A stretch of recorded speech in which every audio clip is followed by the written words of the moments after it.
शुक्लांबरधरं विष्णुं शशिवर्णं चतुर्भुजं प्रसन्नवदनं ध्यायेत् सर्वविघ्नोपशान्तये।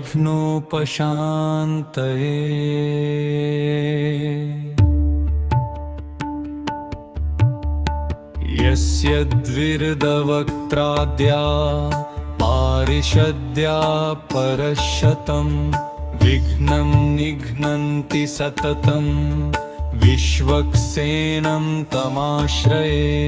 व्यासं वसिष्ठनप्तारं शक्ते पौत्रमकल्मषं पराशरात्मजं वन्दे शुकतातं तपोनिधिं। व्यासाय विष्णुरूपाय व्यासरूपाय विष्णवे नमो वै ब्रह्मनिधये वासिष्ठाय नमो नमः।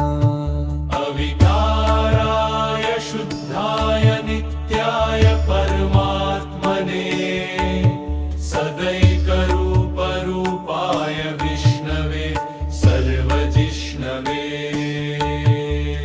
स्वयंभूं स्वयंभूं स्वयंभूं स्वयंभूं क्षीरोदन्वत्प्रदेशे शुचिमणिविलसत्सैकते मौक्तिकानां हीयस्फटिकमणिनिभै मौक्तिकैर्मण्डिताङ्गः शुभ्रैरभ्रैरदभ्रैरुपरि विरचितैर्मुक्तपीयूषवर्षैः आनन्दीनः पुनीयादरिनलिनगदा शङ्खपाणिरमुकुन्दन्।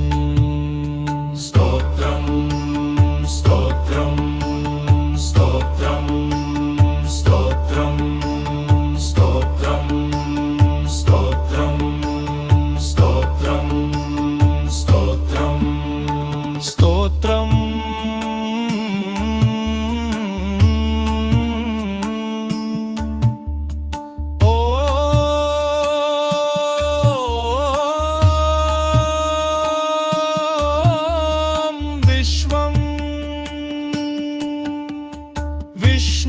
विष्णुर्वषट्कारो भूतभव्यभवत्प्रभुः भूतकृद्भूतभृद्भावो भूतमा भूतभावनः पुरापा परमात्मा च मुक्तानां परमागतिः अव्यय पुरुष साक्षी क्षेत्रज्ञोऽक्षर एव च।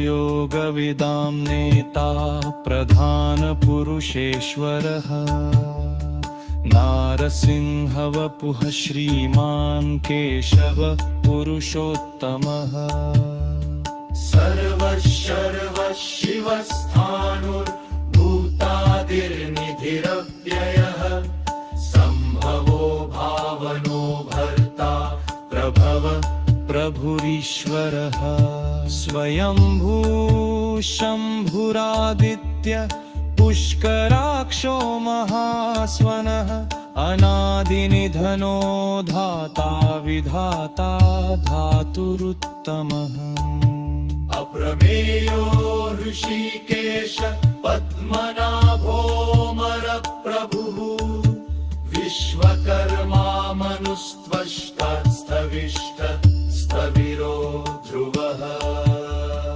अग्राह्य शाश्वतो कृष्णो लोहिताक्ष प्रतर्दनः प्रभूतस्त्रिककुब्धाम पवित्रं मङ्गलं परम्।